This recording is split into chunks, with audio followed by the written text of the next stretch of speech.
MM Juiz, Defensoria Pública do Estado do Maranhão, por intermédio desta Defensora Pública, no uso de suas atribuições legais e constitucionais e prestando assistência jurídica a Caio Rangel dos Santos Soares, vem nos autos do processo crime 34131 de 2017 apresentar alegações finais orais na forma do artigo 403 do Código de Processo Penal. O Ministério Público denunciou o acusado pela suposta prática do crime de tráfico de drogas previsto no artigo 33 da Lei 11.343 de 2006. Consta na denúncia que no dia 9 de março de 2017, por volta das 10 horas e 40 minutos, nas intermediações do ginásio de esportes Alto da Colina, o denunciado, o senhor Caio Rangel, teria sido preso em flagrante por supostamente ter em sua posse porção de substância conhecida como maconha, totalizando massa líquida de 16,8 gramas, conforme laudo de constatação preliminar do inquérito. O denunciado foi preso em flagrante, conduzido à delegacia de polícia desta localidade, onde se encontra custodiado há quase 5 meses, exatos 139 dias.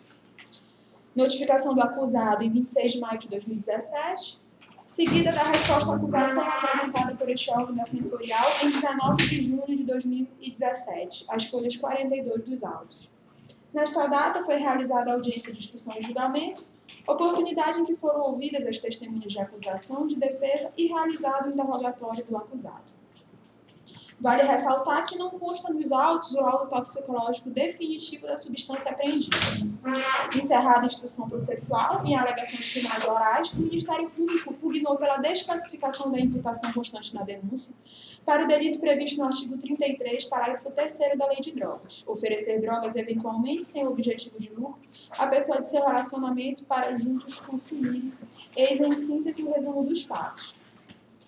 Inicialmente, Excelência, a Defensoria Pública, com função dos autos, logo verifica que não consta laudo definitivo pericial em relação à substância apreendida.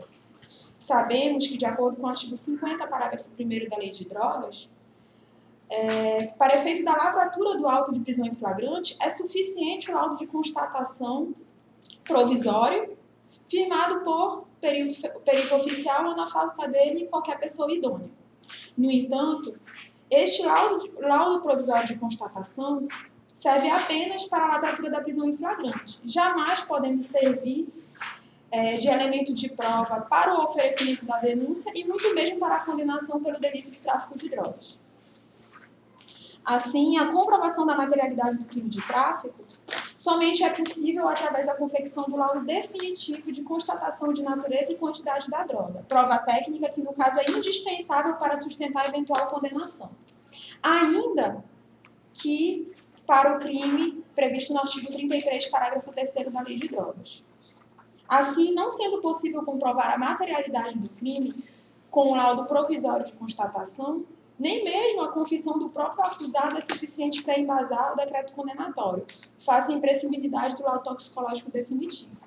Assim, diante da prova de ausência de materialidade do crime, seja do crime do artigo 33 caput, seja do crime do artigo 33, parágrafo 3º da Lei de Drogas, a defesa pugna pela absolvição do acusado.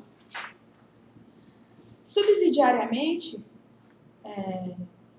analisando o acervo probatório, restou evidenciado que não foram produzidas provas suficientes que indiquem que o acusado, naquela ocasião do flagrante, estava destinando a droga apreendida para a mercância, venda da substância. Cumpre observar que em posse do acusado foi apreendido pequena quantidade de substância conhecida como maconha, cuja massa líquida, conforme o laudo de constatação provisória, foi quantificada em 16 gramas e 80 miligramas. Ora, a natureza da droga e a quantidade apreendida, preponderante no caso, são suficientes para evidenciar que a droga destinava-se ao seu uso pessoal.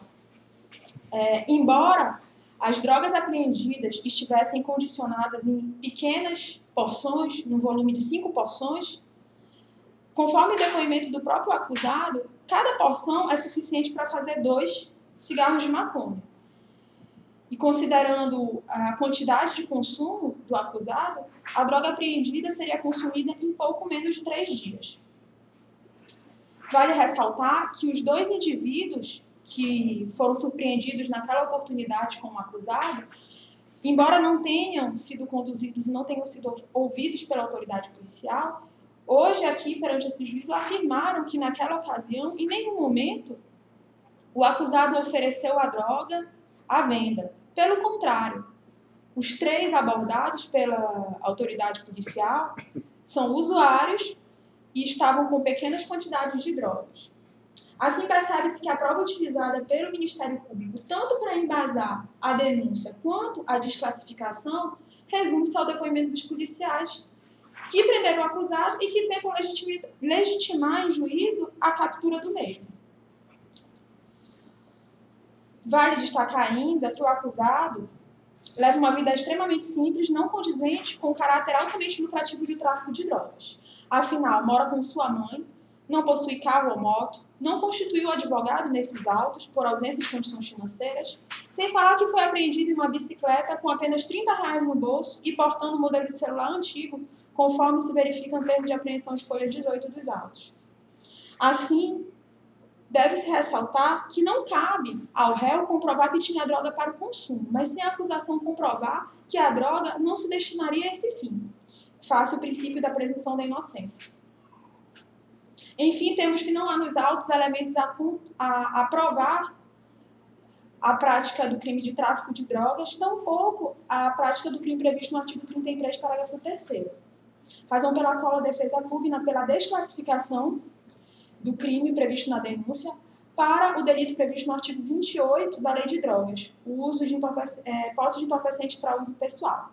Em requerimentos finais, então, a defesa resumidamente pugna pela absolvição do acusado, face inexistência de prova de materialidade do crime, pela absolvição do acusado, face a ausência de provas suficientes para embasar um decreto condenatório, subsidiariamente pela desclassificação do delito de tráfico de drogas para o delito previsto no artigo 28 da Lei de Drogas.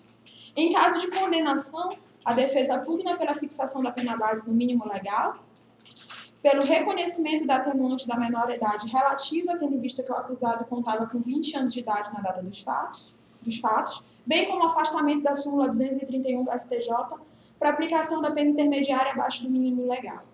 Requer ainda que, na eventualidade de condenação pelo crime de tráfico de drogas, seja reconhecida a atenuante prevista no artigo 33, parágrafo 4º da Lei de Drogas e a substituição da pena privativa de liberdade por restritiva de direitos. Por fim, considerando o pedido de desclassificação formulado pelo órgão ministerial, ao qual prevê pena de detenção, e tendo em vista que o acusado encontra-se custodiado há quase 5 meses, a defesa pugna pela revogação da prisão preventiva e sua substituição pelas medidas cautelares previstas no artigo 319 do Código de Processo Penal, tendo em vista que, em caso de condenação nos termos pugnados pelo Ministério Público, a pena inicial provavelmente se dará no regime aberto. São as alegações da Defensoria Pública.